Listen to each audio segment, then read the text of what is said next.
The hall was loud, restless, almost impatient, but the moment he walked in, something strange happened. Not silence from the crowd, silence from him. A slim Filipino man in a simple black suit stepped onto the stage with slow, careful steps, his eyes lowered, his hands slightly trembling. No flashy entrance, no confident wave, no dramatic smile. Just a quiet walk that looked almost out of place under the blinding stage lights. People whispered, judges leaned back, and somewhere in the audience a few unsure claps faded quickly. Before we go any further, if you believe in hidden talent, second chances, and stories that turn ordinary people into legends, take a second to like this video and subscribe to the channel, because stories like this deserve to be heard and shared. His name was Daniel Reyes. Back home in a small coastal town in the Philippines, he was nobody famous. He worked odd jobs, loading trucks at dawn, cleaning a local karaoke bar at night. Music was never his profession, it was his escape. When the bar closed and the lights went dim, Daniel would stand alone on the empty stage, gripping the microphone as if it were the only thing keeping him upright. He sang Elvis songs because they made him feel strong, fearless, like someone bigger than his own struggles. But those moments were always private. In real life, Daniel was quiet, almost invisible. People knew him as the polite guy who never complained, never argued, never dreamed out loud. Getting to this stage was not a miracle, it was a sacrifice. Daniel sold his old motorbike, borrowed money he wasn't sure he could repay, and left his mother standing at the bus station, smiling through tears. She had always told him, even if the world doesn't listen, sing anyway. Those words echoed in his mind now as he stood before the judges, heart pounding so loud he was sure the microphones could hear it. One of the judges asked a simple question, "Why are you here?" Daniel swallowed hard and answered softly, "Because this is the only place my voice feels alive." The music hadn't even started yet, and already some people doubted him. He didn't look like a superstar. He didn't act like one. He didn't sound confident. But legends are rarely loud before they rise. The first note changed everything. It wasn't just singing, it was a transformation. The quiet man disappeared, and in his place stood something electric. His voice carried the raw power of Elvis, but with a soul shaped by years of struggle. Each note trembled with pain, hope, and longing. The audience leaned forward. Judges' expressions shifted from curiosity to shock. Daniel moved with a grace that felt natural, as if the stage had been waiting for him all along. His fear melted into rhythm, his doubt into strength. As the song climbed higher, so did the emotion. You could hear it in the cracks of his voice, see it in the way his eyes closed as if he were singing to someone far away, maybe his younger self, maybe his mother, maybe every person who had ever been told they weren't enough. The crowd began to cheer, then roar. People who had whispered before were now standing, clapping, shouting his name. When the final note rang out, there was a brief moment of stunned silence, and then the explosion. The entire hall stood on its feet. Judges slammed their buzzers. One of them wiped away tears and said, "You didn't just sing Elvis. You made him proud." Another judge leaned forward and said, "You walked in silent, but you're walking out a legend." Daniel stood frozen, hands shaking again, but this time not from fear, from disbelief. Tears streamed down his face as he bowed deeply, overwhelmed by the sound of applause that felt louder than anything he had ever known. In that moment, every sleepless night, every sacrifice, every doubt suddenly made sense. Backstage, Daniel sat alone, breathing deeply, replaying everything in his mind. He thought of the boy who sang alone in an empty bar, of the man who almost didn't come because he was afraid of failing. He realized something powerful: silence doesn't mean weakness. Sometimes it means you're gathering strength. As the competition continued, Daniel faced new challenges, pressure, expectations, fear of losing what he had just gained. But each time he stepped onto the stage, he remembered why he started. He sang not for fame, not for applause, but for the quiet dream that refused to die. And every performance reminded the world that legends aren't born confident, they're born courageous. By the end of the show, Daniel didn't just win votes, he won hearts. His story traveled far beyond the stage, inspiring people across countries and cultures. People saw themselves in him, the unnoticed, the underestimated, the silent dreamers. When Daniel finally walked off that stage for the last time, he wasn't silent anymore. Not because he spoke louder, but because the world had learned to listen. And that's the message of this story: you don't have to enter loudly to leave a mark. You don't need permission to chase your dream. Sometimes, all it takes is one brave step forward and the courage to let your voice be heard. If this story moved you, inspired you, or reminded you of your own hidden dream, don't forget to like this video and subscribe to the channel. Share it with someone who needs to hear this today, because the next silent legend could be anyone, even you. Fire Crown. No one noticed him at first. Not when he entered the hall. Not when he took his place on the stage. Not even when the lights fell on his face. He didn't wave. He didn't smile. He didn't try to impress anyone. A quiet Filipino man walked in, head slightly bowed, hands folded, breathing shallow, as if the weight of his entire life was sitting on his chest. The audience murmured. A few people exchanged looks that said, "Is this really the next act?" But listen closely, because moments like this are where legends are born. Before the story unfolds, pause for just 1 second. If you believe that talent can come from anywhere, that silence can hide greatness, and that dreams don't expire, like this video and subscribe to the channel. You never know which story might change the way you see yourself. His name was Miguel Santos. Back home in the Philippines, Miguel lived a life most people would never notice. He wasn't famous. He wasn't rich. He wasn't confident. By day, he repaired fishing nets near the shore. By night, he sang Elvis Presley songs alone in his small room, the walls thin, the fan rattling, the radio barely working. Elvis was his escape, his way out of a life that felt too small for the fire burning inside him. People laughed when they found out. "Elvis? You don't even talk. Be realistic." So Miguel did what silent dreamers do best: he stopped explaining and kept believing. The journey to this stage nearly broke him. He failed auditions. Slept on bus station floors. Ate once a day. There were moments he stood outside venues listening to others sing, wondering if his dream was foolish. More than once, he almost turned back. But every time doubt tried to win, he remembered his late father's words: "If you have a gift, hiding it is the real failure." Now here he was. Center stage. Judges waiting. Cameras rolling. "What will you sing?" a judge asked.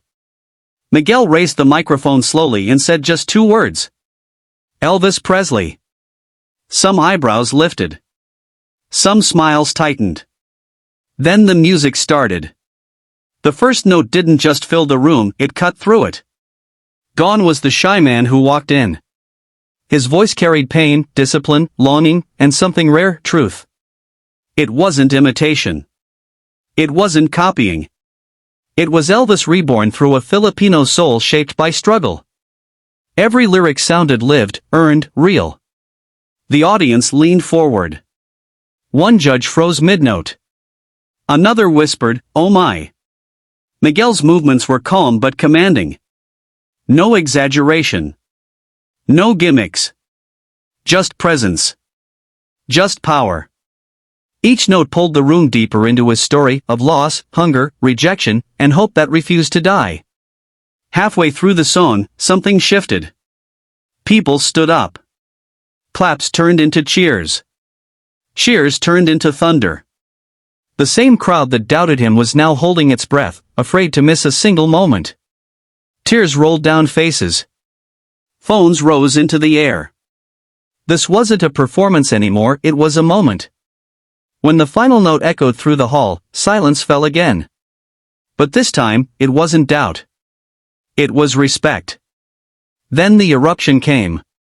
A standing ovation so loud it shook the room. Judges slammed buttons. One stood up and said, "You didn't walk in as a performer. You walked in as history." Another added, "That was not an audition. That was a legacy." Miguel covered his face and cried, not because he won, but because for the first time in his life, the world listened. Backstage, he sat alone, still shaking. He thought about every night he sang into silence, every person who never believed, every fear he swallowed whole. And he understood something powerful: silence isn't emptiness, it's preparation.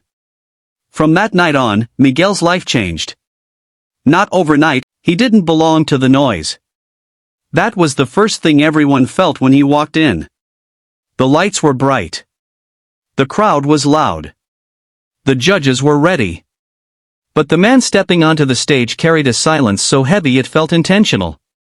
A Filipino man in his early 30s, dressed simply, eyes down, shoulders tight, like someone who had learned not to take up space in the world. People whispered. Some smiled politely. Others looked away. And yet, this is exactly how legends enter unnoticed. Before this story unfolds, do one thing for me. If you've ever felt invisible, underestimated, or afraid to chase what lies in your heart, hit like and subscribe. This story isn't just about him. It's about you. His name was Rafael Cruz. Rafael grew up in a one-room house near a busy road in the Philippines, where sleep came with the sound of engines and dreams were learned quietly. His mother washed clothes for neighbors. His father drove a tricycle until his body gave up. Money was always short, hope even shorter. Rafael learned early how to stay quiet, how to wait, how not to complain. Music was the only place he didn't feel small. Late at night, when the city slowed down, Rafael would play old Elvis Presley tracks on a scratched phone. He didn't just hear the music, he felt it. The loneliness. The longing. The strength beneath the softness. Elvis sang what Rafael never said out loud. But dreams are dangerous when you're poor. People told him to focus on survival. Singing won't feed you. Be practical. People like us don't make it. So Rafael sang only when no one was listening, on rooftops, empty streets, dark rooms where failure couldn't watch him. Getting to this stage cost him everything he had. He sold his guitar. Borrowed money he couldn't promise to return. Traveled for days. Failed auditions. Slept hungry. There were nights he stared at the ceiling asking himself if silence was safer than hope. But something inside him refused to stop. Now, standing in front of the judges, his heart beat so hard it drowned out the crowd. One judge asked, "Why should we listen to you?" Rafael paused. "Because I've waited my whole life to be heard." The music began. And in that instant, the silence broke. His voice wasn't loud, it was honest. Every note carried years of sacrifice. This wasn't a man pretending to be Elvis. This was a man channeling pain into power. His movements were controlled, almost restrained, as if he respected the song too much to waste a second of it. The crowd changed first. Then the judges. Eyes widened. Smiles disappeared. One judge leaned forward, whispering, "This is real." The voice grew stronger, deeper, braver, as if Rafael was finally standing in the space he'd earned.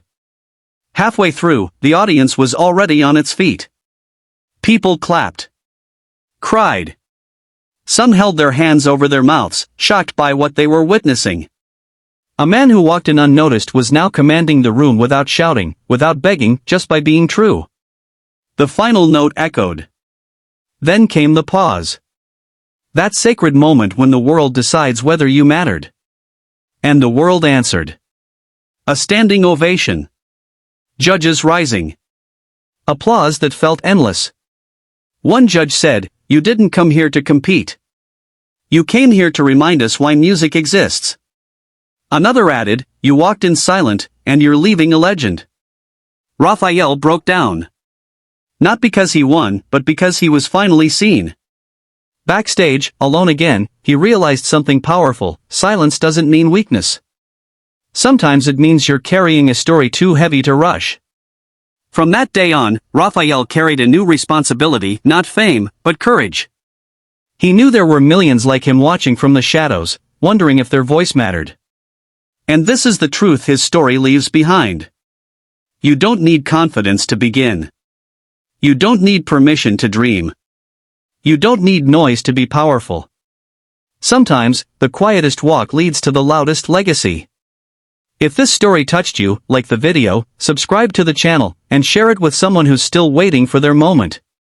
Because the next silent legend is already walking. Fire crowned, the doors opened. Noise poured out. And then, he walked in. A Filipino man stepped onto the stage without a word, without a smile, without even looking up. The crowd was buzzing, judges flipping papers, cameras sliding into place, but something about his silence felt different. It wasn't empty. It was loaded. Like a storm holding its breath. People didn't clap. They waited. Before this moment goes any further, pause right here. If you've ever felt ignored, underestimated, or told your dream was unrealistic, like the video and subscribe to the channel. Stories like this don't happen often, and they're meant to be shared. His name was Antonio Vega. Antonio grew up where dreams learned to whisper. A narrow street in the Philippines where houses leaned on each other and futures were decided early. His father worked until his hands cracked. His mother prayed until her voice trembled. Antonio learned young that survival came before ambition. But music never asked permission. At night, when the neighborhood slept, Antonio played Elvis Presley songs on an old cassette player. The tape was warped. The sound was distorted. But the emotion was pure. Elvis didn't just sing, he survived. And Antonio heard himself in that voice. Strength wrapped in vulnerability. Confidence born from pain. Still, the world wasn't kind to dreamers like him.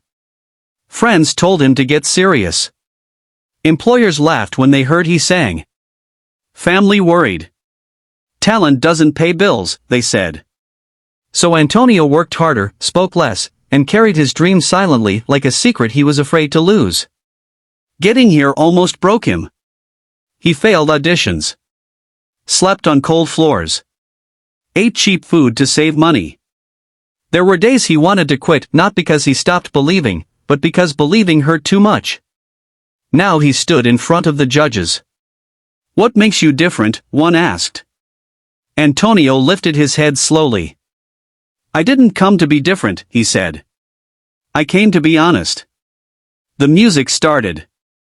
And everything shifted. The first note cut through the room like truth.